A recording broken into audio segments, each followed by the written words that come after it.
Doctor साहब, आप नवाज शरीफ को तो वेट दे रहे हैं कि नवाज शरीफ साथ बैठ जाएंगे इस्टेब्लिशमेंट के और चीफ जस्टिस के, जो भी हेड होगा उसके साथ बैठ जाएंगे, लेकिन इमरान खान के मामले में आपके तहफ़्फ़ुज़ात हैं। यहाँ मेरा एक सवाल है कि नवाज शरीफ अभी की उनकी जो हैसियत है वो एक कन्विक्टेड की है, चाहे वो बहुत ही मुतनाज़ा पाकिस्तान की अदालती तारीख का सबसे मुतनाज़ा फैसला होगा। सबसे मुतनाज़ा तो भुट्टो वाला था, उनको सज़ाए मौत ही उन्होंने दे दी, लेकिन ये मुतनाज़ा तरीन फैसलों में से एक फैसला है नवाज शरीफ वाला, लेकिन उनकी हैसियत अभी कन्विक्टेड की है और सुप्रीम कोर्ट के फैसले के मुताबिक वो लाइफ टाइम डिसक्वालीफाइड भी है। वो तो आप कहते हैं साथ बैठ जाएंगे, लेकिन दूसरा जो जेल में है उसको आप कहते हैं साथ नहीं बैठ सकते।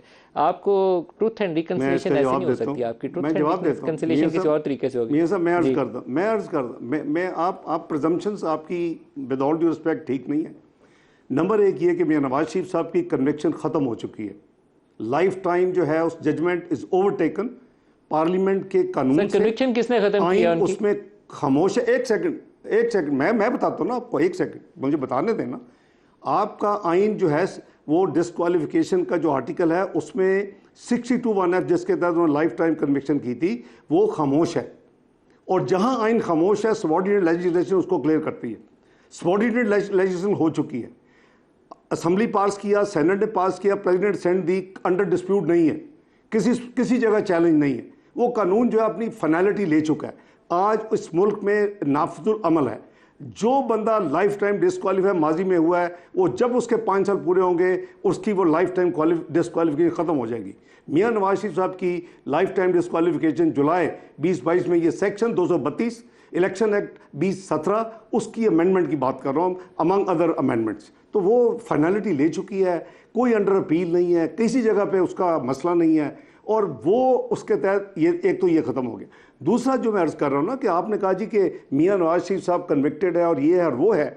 अगर मियां नवाज शरीफ साहब अंडर ड्यू प्रोसेस इलेक्शन लड़ते हैं और जीत के हुकूमत बनाते हैं और चौथी दफ़ा वज़ीर आज़म बनते हैं, तो फिर वो आते हैं बाई नेम नहीं, वो एज एग्जेक्टिव हेड आएंगे।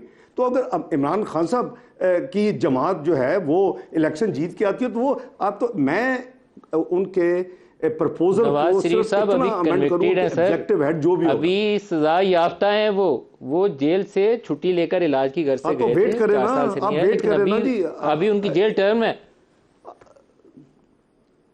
जेल तमाम शवाहिद अवाम में सारी दुनिया में फैल चुके हैं, और कल जो फैसला हुआ है अगर वो 30 दिन की मोहलत होती रिट्रोस्पेक्टिव, जितने आज तक पाकिस्तान की तारीख में केसेस हुए हैं 184(3) के तहत, तो वो बिल्कुल वहाँ सब कुछ आता और ये कागज़ रेत की तरह ये दीवार गिरती और आप देखते कि एबनिशो ये पनामा हवा में उड़ जाता। अभी हम ड्यू प्रोसेस से उसको उड़वाएंगे। जो ये पनामा का ड्रामा है ये हम हाई कोर्ट से प्रोसेस में तो हैं, तो एक तो आएंगे, वो ज्वाइन करेंगे और ज्वाइन करके तो प्रोसेस शुरू हो जाएगा।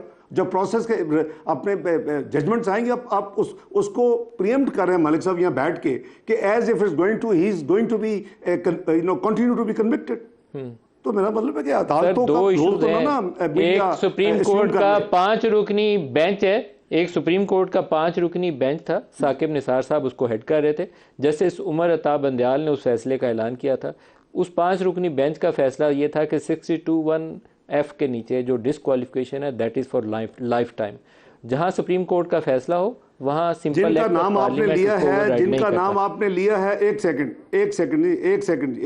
जिनका नाम आपने लिया वो खुद वाडा साहब के केस में रिपीटेडली रिमार्क्स दे चुके हैं, आपके पास लाइब्रेरी में मौजूद होंगे कि लाइफ टाइम डिस्क्वालिफिकेशन का कॉन्सेप्ट जो है वो ठीक नहीं है, कह चुके हैं। ठीक है, एक ये सही है आपने नंबर, लेकिन फैसला उन्होंने ऐलान किया हुआ है, फैसला ही है सुप्रीम कोर्ट का रिटर्न।